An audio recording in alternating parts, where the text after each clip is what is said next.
Radio Publique Africaine.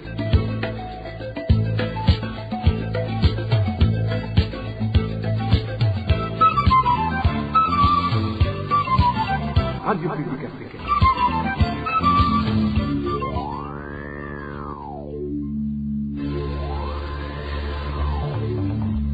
C'est le moment de suivre le journal parlé en français. À la présentation, Janvier Ninina Hazgu.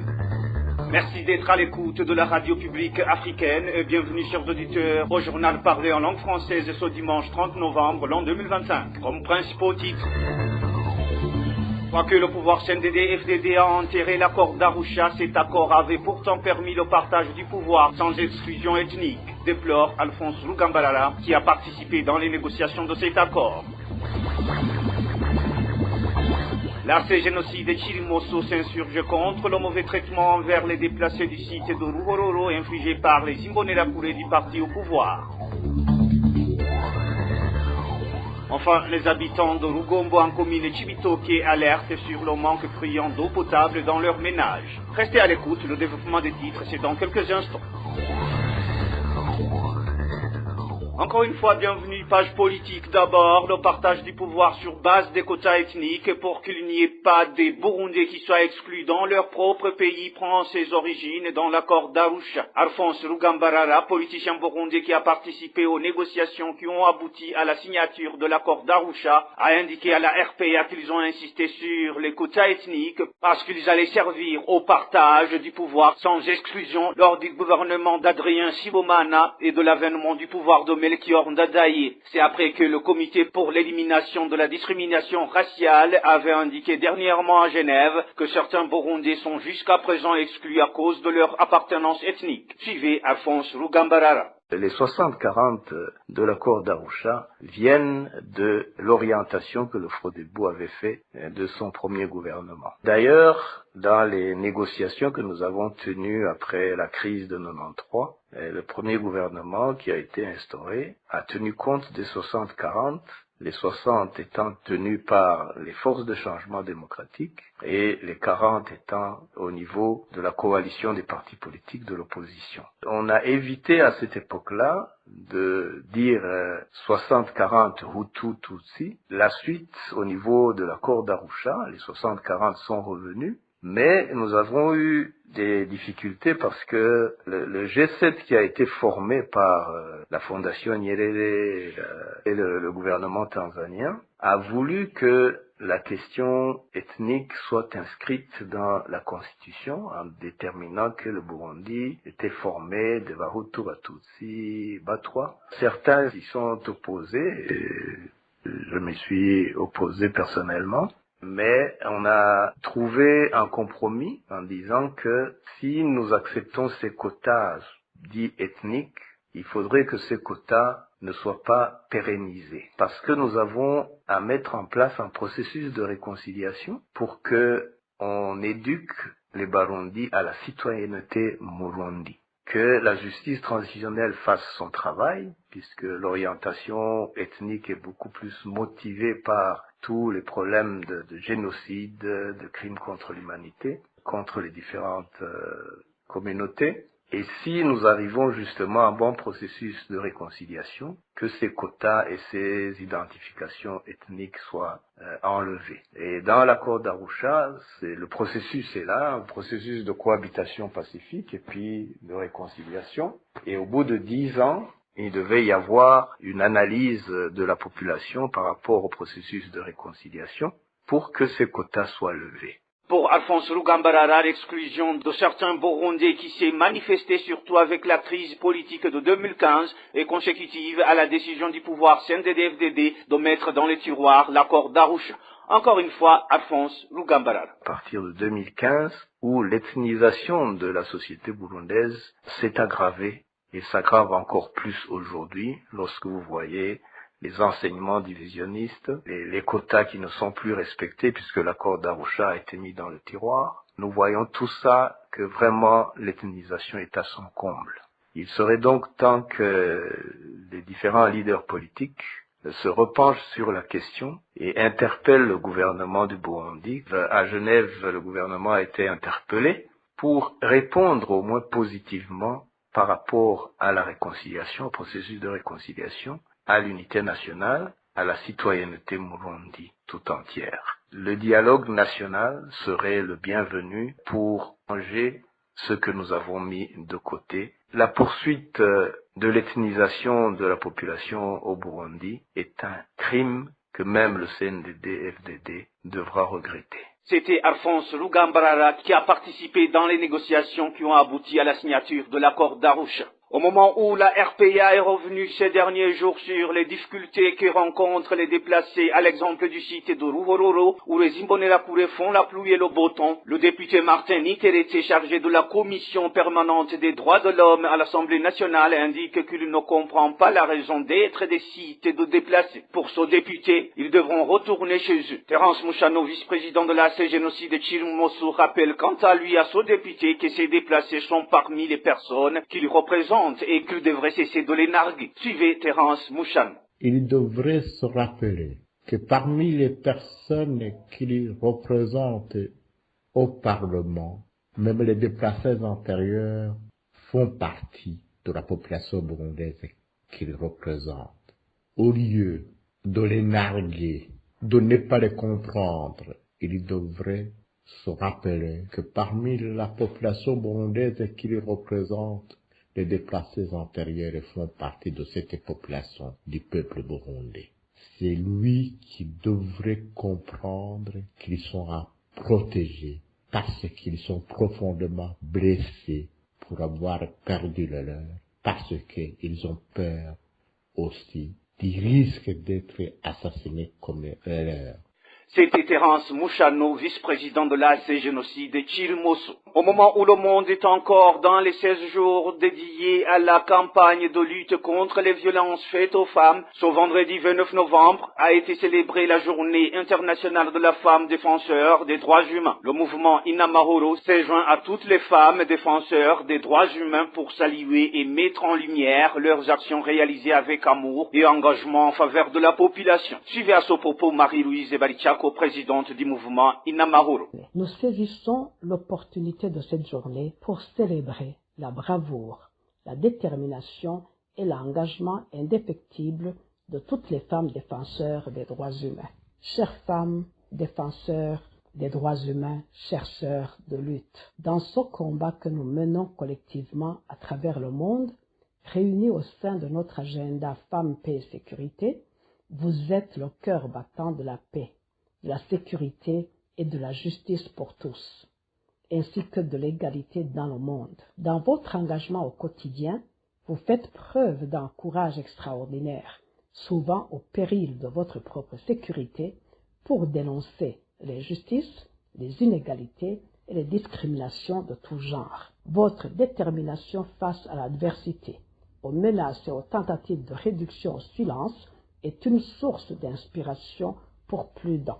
Chères femmes et filles défenseurs des droits humains, votre travail est essentiel pour faire progresser les droits des femmes, l'égalité des genres, la justice climatique, la démocratie et la paix, le développement inclusif, le leadership visionnaire et la bonne gouvernance, ainsi qu'un espace épanouissant pour nos enfants dans des contextes de plus en plus difficiles. Vos victoires, petites et grandes, sont des victoires pour tous nos peuples et pour toute l'humanité. Nous reconnaissons les risques spécifiques et les attaques sexistes et fondées sur le genre auxquels vous êtes confrontés. Plaidez sans relâche pour la protection des femmes défenseurs des droits humains et la fin de l'impunité pour les actes de violence et de harcèlement dirigés contre elles. Nous rendons encore une fois hommage à vous toutes, femmes défenseurs des droits humains. N'abdiquez surtout pas. Restez toujours en première ligne. Votre courage donne espoir et réconfort à nos peuples. C'était Marie-Louise Ebarichako, présidente du mouvement Inamahoro. Une courte pause, puis nous abordons la page gouvernance de cette édition. Les habitants de la commune Nyabihanga en province d'Itega dénoncent les autorités locales qui les impliquent dans plusieurs travaux chaque semaine qui les empêchent de vaquer à leurs activités quotidiennes. C'est au moment où ces autorités usent des menaces pour que la population soit contrainte à participer dans ces activités. N'est-ce pas Nadège Ilakot?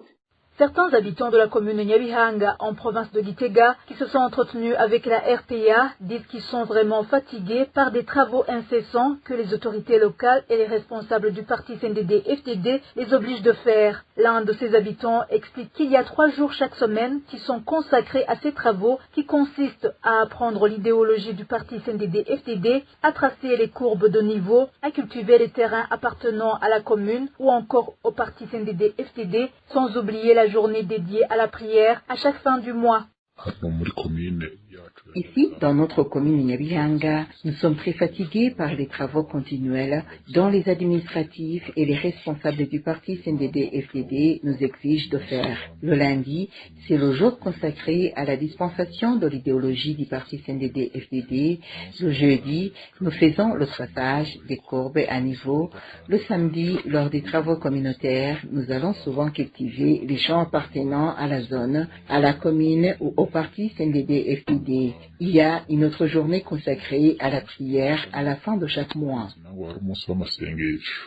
Tout ce temps accordé à ces travaux fait que la pauvreté entre dans leur foyer, car ils n'ont plus de temps suffisant pour cultiver leurs champs et aussi vaquer à d'autres activités pour pouvoir nourrir leur famille, comme l'indique ce citoyen. Cependant, nous n'avons pas de temps suffisant pour vaquer à nos propres activités. Nous n'avons même plus de temps pour défricher nos champs. Des fois, on nous dit de se rencontrer à un endroit très éloigné, que cela nous prend toute la journée pour faire l'arrêt-retour, ce qui engendre la pauvreté dans nos familles. Car, pour pouvoir se développer, ça demande du temps. Franchement, au lieu d'avancer, cela nous fait regresser. Une autre chose qui frustre ces habitants, c'est que les autorités administratives usent de menaces pour que la population participe dans ces travaux. Les gens participent dans ces travaux par peur de menaces et non par volonté, car ils n'y voient aucun avantage. Ils profèrent des menaces à la famille qui n'a pas envoyé un de ses membres de la représenter dans ces travaux. Ils leur disent qu'ils ne vont pas recevoir de sucre ou de fertilisants et que s'il y a du vol au moment des travaux communautaires, il sera imputé à ceux qui ne sont pas allés dans ces travaux.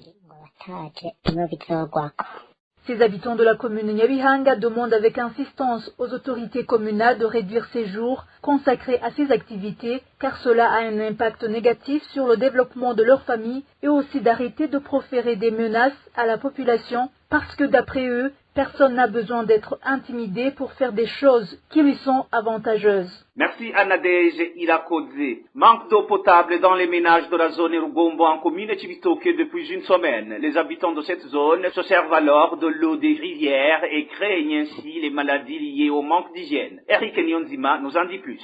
Ces habitants qui peinent à trouver de l'eau potable vivent dans la zone de Rugombo. Nos sources sur place indiquent qu'une semaine entière s'est écoulée sans aucun accès à l'eau potable. Et même lorsque l'eau arrive, c'est uniquement pendant la nuit et pour une durée très courte, juste le tas de la rosée, précise notre source.